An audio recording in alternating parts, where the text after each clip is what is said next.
चतुर्थ काल समचर्या वीर सम्मति सम कठोर व्रत साधना। प्रतिवर्ष तीनों अष्टानिका 8 दिन व 10 लक्षण पर्व 10 दिन निर्जल उपवास करते थे।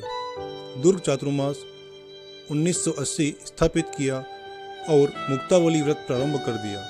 पर्युषण पर्व में महाराज ने 10 उपवास किए।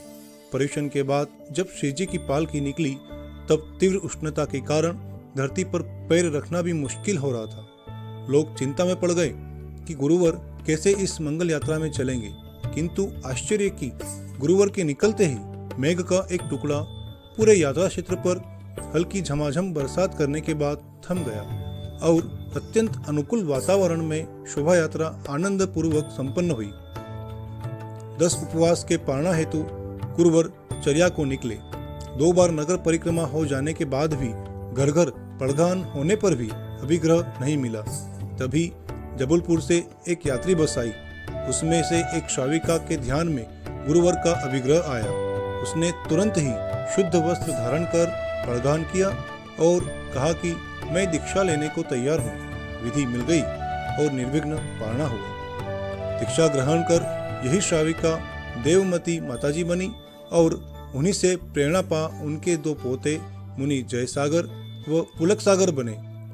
एक छोटी सी दहलान को गुरुदेव ने चातुर्मास हेतु चुना। बड़े और सुंदर मकान उन्हें नहीं लुभा पाए। नागपुर के पर्युषण में महाराज जी ने एक तिथि बढ़ जाने से 11 उपवास किए।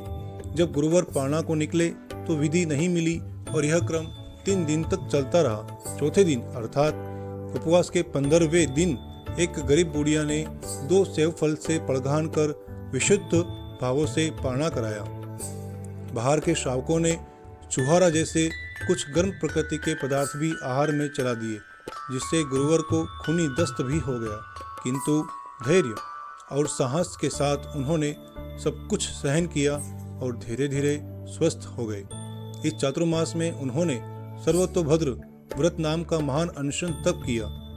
खंडवा में गुरुदेव ने रत्नावली व्रत किया। इस कठिन व्रत की अनशन साधना देखकर श्रावक दांतों तले अंगुली दबा लेते थे। खंडवा से जब 1 जनवरी 1981 संघ 52 गजा बड़वानी की ओर विहार कर रहा था, तब घने जंगल में नरसिंह की वनराज से भेंट हो गई। क्षण भर को मुनि ऋषभ सागर घबरा गए, किंतु गुरुवर को कायस्वर्ग मुद्रा में देख वे भी तदनुसार प्रवृत्ति करने लगे। क्षण भर स्थित रहने के बाद छलांग भरकर सिंह किधर घूम गया पता नहीं पड़ा। संघ सुरक्षित पहुंच गया गंतव्य तक।